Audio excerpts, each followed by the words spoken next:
My name's Adam. This is The Real Me. Actually, that's my other channel, which is just kind of exercise. But this is The Real Me. This is my house. And I am sat here and I've picked out all of the pieces of soapstone that have like small imperfections or cracks, or all the pieces that I've chopped off when I've been making something else. And I'm gonna make a sword if I can. Actually, there's no doubt if I can. When I was in America, I was living in San Diego for a few years, and I made a full size, it was probably a little bit over a meter. I made a full size katana. Now, when I did this, when I made the blade, I used 2 pieces of chalk wide for the whole blade, and then I sanded it down probably a quarter of the thickness, and then a quarter of the thickness from the other piece. So it's a total of maybe 1.5 pieces of chalk wide itself. However, I overlooked the fact that by having only 2 pieces, then the edge, like the sharp edge of the blade, was in the void between the 2 pieces. It wasn't really a problem because obviously, like I fill those spaces with glue. These 2 pieces are flat, like, you know, they're touching each other, they are against each other. But when sharpening it, it's not perfect. It's not exactly perfect. So I'm gonna make another sword, a miniature sword, maybe only about this big, something like that. Like a handle, and then the blade is going to be about, what's that, 25 centimeters. However, I'm going to make it with 3 pieces of chalk. I don't know if you can even see this, but 3 pieces of chalk. That way the edge of the blade itself is going to run down the middle, and I'm going to have to sand away about 3/4 of the top piece and 3/4 of the bottom piece. And I will sand, so the way I'm going to do it is I'll build the bottom layer, sand it, and then put the next layer, the middle layer on, then sand that, and then put the top layer on, and sand a lot of the top, flip it over, sand a lot of the bottom. So the middle layer won't be 100%, it'll probably be about 90%. And then the other 2 layers will be about 15% roughly each, giving myself like a little bit over 1 thickness of chalk. I don't want it 1.5 thicknesses, I want it more like 1.25 total. So it's gonna be a lot of work. I'm gonna use a lot of my scrap, so wish me luck, and yeah, let's get to it. I'm gonna make the full scabbard as well, so that will be interesting. I love making stuff. I started this channel because I'm an artist. I'm not a professional artist. I'm just like, an artist is all about how you think and how you feel. And I'm an artist. And I've spent most of my life working a whole variety of different jobs. I have like quite an eclectic background. But you know what? I don't really want to do that. I don't want to work for society. I don't want to be a part of the system that I don't believe in. I don't want to go to work every day and kind of like be really happy when I get home because I just spent the last 8, 9, 10 hours doing something that I just don't really enjoy. Now I've had some pretty crappy jobs. I mean, granted, I had a job that like after one day, I thought, I'm not a robot. I cannot possibly do this without just like total sacrifice that was. And not even for that much money. I've had a few jobs that I've really enjoyed, but the sacrifice there is, okay, well, it's an easy job, it's quite fun, it's, you know, mundane a little bit, but I also don't get paid very much. Now, doing my art, I just sold 3 boxes that took me like 15 to 20 hours to complete. And if I look at that as an hourly wage, after I've taken the materials out, I'm on nothing. It's a little embarrassing, but I love doing it. And that has to be the sacrifice somewhere. So hopefully if I keep going down this road, in the future, I'll be able to actually make a significant income. I would love to have thousands of followers. I really don't know what I'm doing as far as making YouTube videos and Facebook posts and things like this. I'm just recording it because I watch a lot of YouTube videos. I see people with tens of thousands or millions of subscribers and views, see people making money. And you know what? I watch some really just boring crap, and I see some really boring videos that have tons and tons of views. And there might not be a huge market out there of people that are like interested in what I do, but you know what?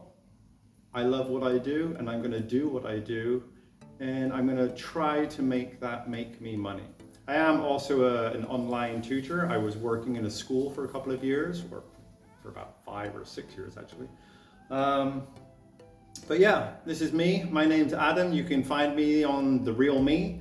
Also on YouTube. I don't really like working out, so I need as much motivation as I can. My partner, she's awesome. She really helps motivate me, but I really want to help motivate other people, and by helping other people or by trying to motivate other people, I also feel a bit more inspired and energetic and motivated myself. So yeah, I'm really trying to change my ways and not live for my own personal desires, but live for joy, because yeah, I don't know, I watch enough psychology or psychologists to have a good awareness now that life is not about finding happiness in something that you buy, but finding joy as a constant state of mind in something that we do. So it's all about lifestyle. That's all I have to say for now. I'm going to start making this sword. Looks like I've been talking for ages.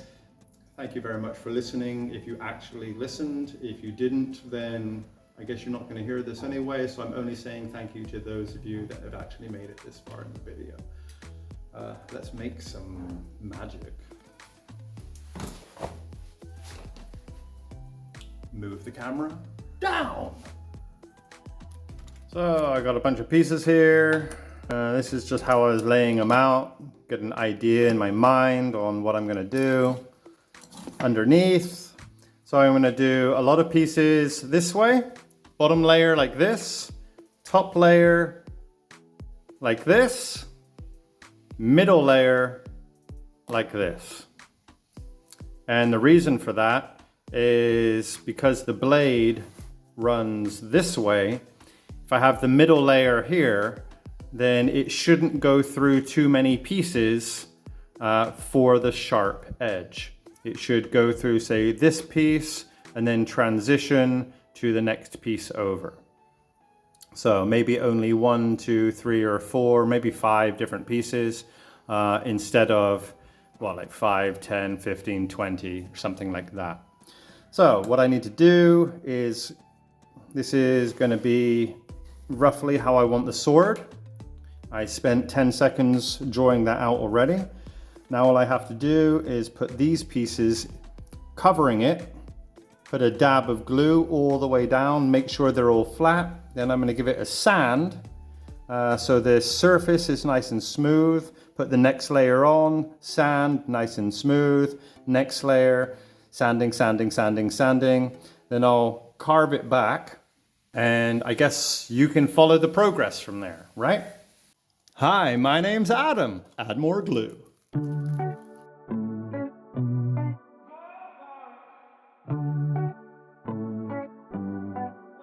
Magic.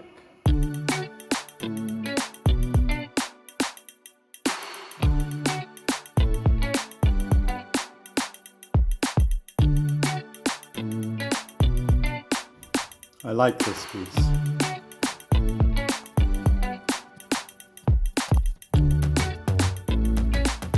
All right. One sword complete.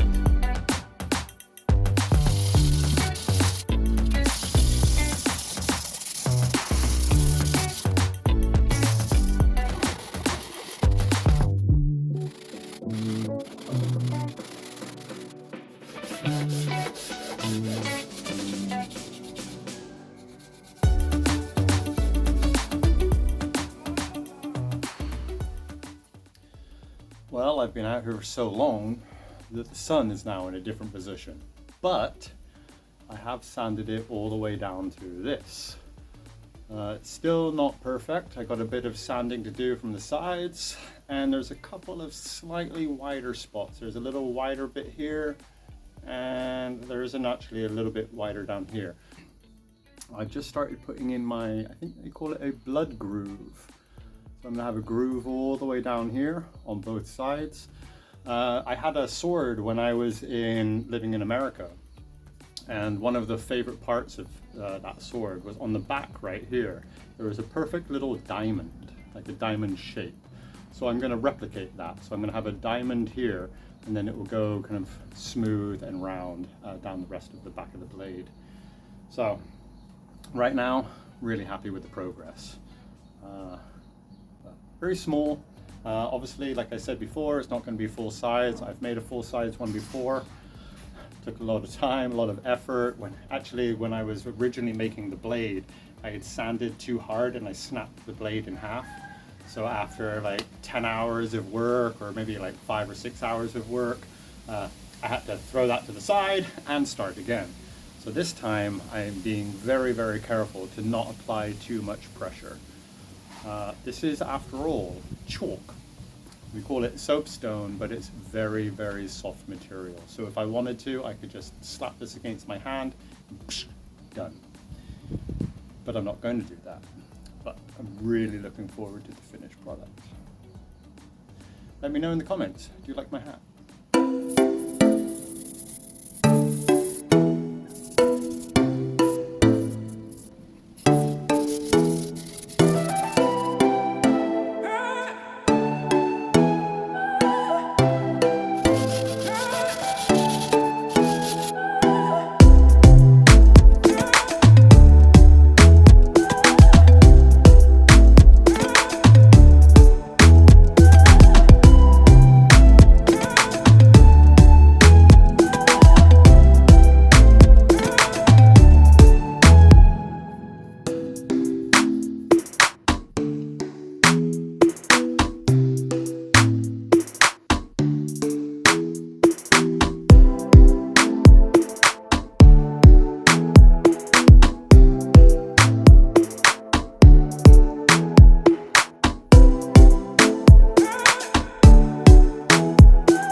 It's all been sanded, but only on 180 grit. Now I need to work out how exactly I want to keep the handguard in place. Usually there would be something that you put over the top here. So you press it between the handle and this like little piece of metal that fits in here. I can't really do that. So I might put something around here which stops the handguard moving up in this direction, up and over the blade. So it would be the same principle, but that will be locked in place. And then you'll only be able to take it off by taking off the handle and then sliding it down over the tank. Right now I'm just putting on that piece that I was talking about. I'm going to put it all the way around. I'm going to make it a lot thinner, obviously, so it fits inside the scabbard when it closes. So I might even have to take a little bit off of the inside of the scabbard at the entrance. But this is quite delicate work. Wow, that's perfect. Quickly take this off and then add more glue.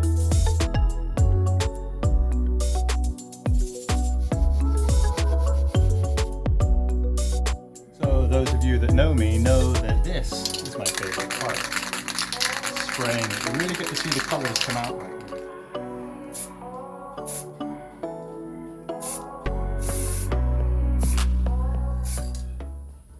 Obviously there's no hanging this one as it doesn't have any holes, or it does have one hole. Reminds me of the question, is there one or two holes in a straw?